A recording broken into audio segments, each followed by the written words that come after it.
Hello everyone, welcome back to our channel. ఈరోజు మా Rayalaseema most famous recipe పప్పుల కజ్జికాయలండి. ఈ పప్పుల కజ్జికాయలు రాయలసీమలో ఫంక్షన్స్ జరిగితే ఖచ్చితంగా వీటిని చేస్తారండి. అంత స్పెషల్ మరి ఈ కజ్జికాయలు. ఇప్పుడు వీటిని ఎలా తయారు చేసుకోవాలో చూసేద్దానండి. ఫస్ట్ ఒక గిన్నె పప్పులు చూడండి. ఈ గిన్నెతో నేను ఒక గిన్నె పప్పులు, ఒక గిన్నె చక్కెరని తీసుకున్నాను.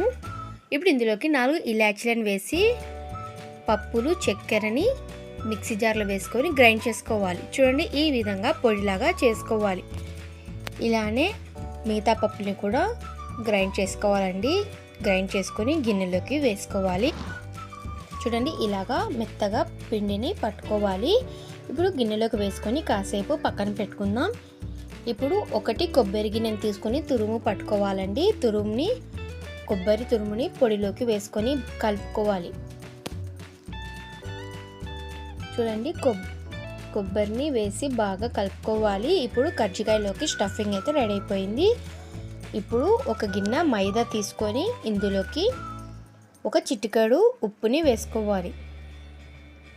వేసుకొని మొత్తం బాగా కలిపి ఇందులోకి ఒక పావు ఆయిల్ని వేసుకొని బాగా కలుపుకోవాలి. ఇప్పుడు కొద్దిగా నీళ్ళని పోసుకుంటూ చపాతీ పిండిలాగా కలుపుకోవాలి. చూడండి, ఈ విధంగా కలుపుకొని ఒక అరగంట సేపు పిండిని నానబెట్టుకోవాలి. చూడండి, ఒక అరగంట తర్వాత చూపిస్తున్నాను.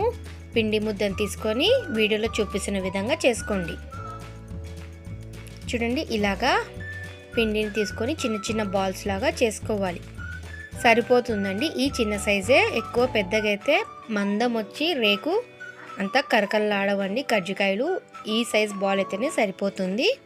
చూడండి, ఇలాగా పిండి ముద్దని బాల్స్ లాగా చేసుకోవాలి.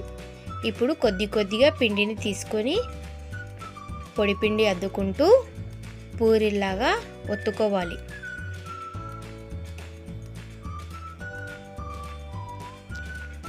చూడండి, ఇలాగా పతలాంగా ఉండాలండి. ఇప్పుడు చేసుకున్న దాన్ని పిండిని చేతిలో పెట్టుకొని చివరన ఇలాగా ఫోల్డ్ చేసుకోవాలి. ఇప్పుడు స్టఫింగ్ని 2 చెంచాలు పెట్టుకొని కజ్జికాయని చూపిస్తున్న విధంగా క్లోజ్ చేసుకోవాలి. చూడండి, వీడియోలో చూపిస్తున్న విధంగా కజ్జికాయని మొత్తం క్లోజ్ చేసుకోవాలి. చూడండి, ఇలా క్లోజ్ చేసుకున్నాక డిజైన్ కోసం చూపిస్తున్నాను. చూడండి,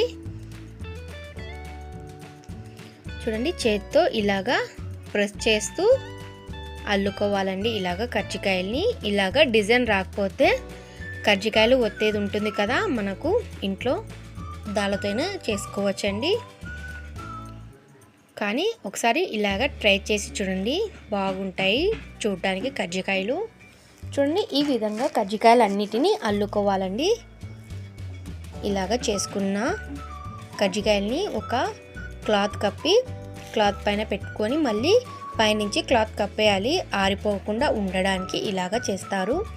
నేను ఇప్పుడు మరొకటి చూపిస్తున్నాను. చూడండి, ఇలానే పూరిలాగా రుద్దుకోవాలి.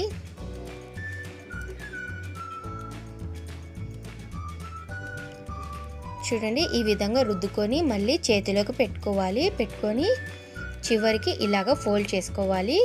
ఫోల్డ్ చేసుకొని మళ్ళీ 2 స్పూన్ల స్టఫింగ్ని పెట్టుకోవాలి. చూడండి, ఈ విధంగా స్టఫింగ్ పెట్టుకున్నాక కజ్జికాయని ఇలాగా క్లోజ్ చేసేసుకోవాలి. ఇలాగా బాగా క్లోజ్ చేసిన తర్వాత మళ్ళీ డిజైన్ లాగా చేసుకోవాలి. డిజైన్ రాకపోతే పూర్తిగా ఇలానే గట్టిగా క్లోజ్ చేసేసుకోవాలండి. విడిపోదు అస్సలు గట్టిగా క్లోజ్ చేస్తే. కానీ డిజైన్ చూడడానికి చాలా బాగుంటుందండి. ఖచ్చితంగా ట్రై చేసి చూడండి. వీడియోలో నేను బాగా స్పష్టంగా చూపిస్తున్నాను. డిజైన్ని ట్రై చేయండి ఒకసారి.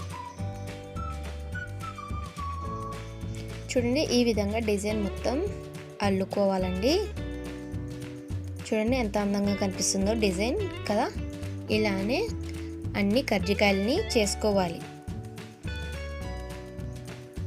ఇప్పుడు స్టవ్ వెలిగించుకొని కడాయి పెట్టుకొని కడాయిలోకి డీప్ ఫ్రైకి ఆయిల్ని వేసుకోవాలి. ఇప్పుడు ఆయిల్ హీట్ అయిన తర్వాత కర్జికాయలని ఒక్కొక్కటి వేసుకుంటూ కాలనివ్వాలి. చూడండి, మీడియం ఫ్లేమ్ పెట్టుకొని వీటన్నిటిని కాలనివ్వాలండి.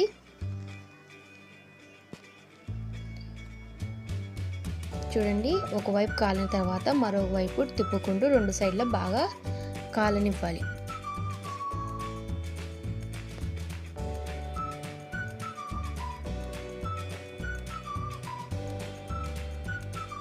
చూడండి, లైట్గా కలర్ అయితే చేంజ్ అవుతున్నాయి కదా. ఇలానే 2 వైపులు బాగా కాలనివ్వాలండి కజ్జికాయలని.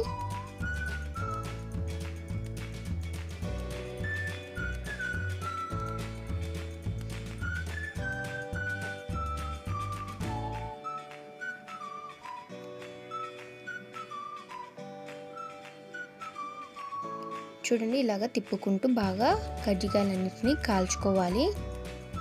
చూడండి, అన్నీ మంచిగా గోల్డెన్ కలర్ వచ్చాయి. ఇప్పుడు వీటిని తీసేసుకోవాలి ప్లేట్లోకి. మిగతా కజ్జికాయలను కూడా సేమ్ ఇదే ప్రాసెస్లో చేసుకోవాలి. అంతేనండి, వేడివేడిగా క్రిస్పీగా ఉండే కజ్జికాయలు అయితే రెడీ అయిపోయాయి. మీకు ఈ వీడియో నచ్చినట్టయితే మన ఛానల్ని లైక్ చేయండి, షేర్ చేయండి, అలాగే సబ్స్క్రైబ్ కూడా చేసుకోండి. మరిన్ని వీడియోస్ చూడడానికి మన ఛానల్ని ఫాలో కండి. Thank you for watching.